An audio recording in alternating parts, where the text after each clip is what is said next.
ಕಳೆದ ಬಾರಿ ಅಂದರೆ ಬಿಜೆಪಿ ಗೌರ್ಮೆಂಟ್ ಇದ್ದಾಗ ಅತ್ಯಂತ ಹಿಂದುಳಿದ ಸಮಾಜ ಆಗಿರೋದರಿಂದ ಈ ಸಮಾಜಕ್ಕೆ ಅಭಿವೃದ್ಧಿ ಸಲುವಾಗಿ ಒಂದು ನಿಗಮವನ್ನು ಸ್ಥಾಪಿಸಬೇಕಂತ ಹೋದ ಸರ್ಕಾರ ಅಭಿವೃದ್ಧಿ ನಿಗಮವನ್ನು ಸ್ಥಾಪನೆ ಮಾಡಿದೆ. ಆದರೆ ಈಗ ಕಾಂಗ್ರೆಸ್ ಗೌರ್ಮೆಂಟ್ ಇರೋದರಿಂದ ಮತ್ತು ಸಿದ್ದರಾಮಯ್ಯ ಅವರು ಇರೋದರಿಂದ ನಮ್ಮ ಬರೀ ನಿಗಮ ಸ್ಥಾಪನೆ ಮಾಡೋದ್ರ ಸಾಲದು, ಅದಕ್ಕೆ ಅನುದಾನ ಬಿಡುಗಡೆ ಮಾಡಿದೆ ಅಂತೇಳಿ ನಾವು ಸಾಕಷ್ಟು ಬಾರಿ ಅವರಿಗೆ ನಾವು ಪತ್ರ ಮುಖಾಂತರ ಮಾಡಿದ್ವಿ. ಮತ್ತು ನಮ್ಮ ರಾಜ್ಯ ಮಟ್ಟದ ಪ್ರತಿನಿಧಿಗಳಿಗೆಲ್ಲರೂ ನಾವು ಅವ್ರಿಗೆ ನೋಡಿದಾಗ ಸರಿಯಾದ ಸ್ಪಂದನೆ ಸಿಗಲಿಲ್ಲ.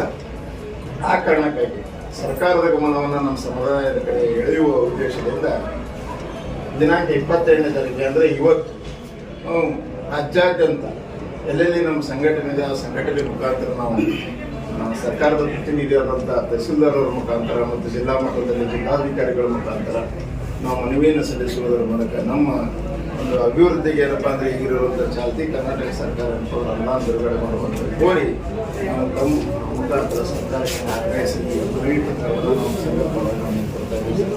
ಅದನ್ನು ತಾವು ಸೂಕ್ತ ಸಮಾಜಕ್ಕೆ ಸೂಕ್ತ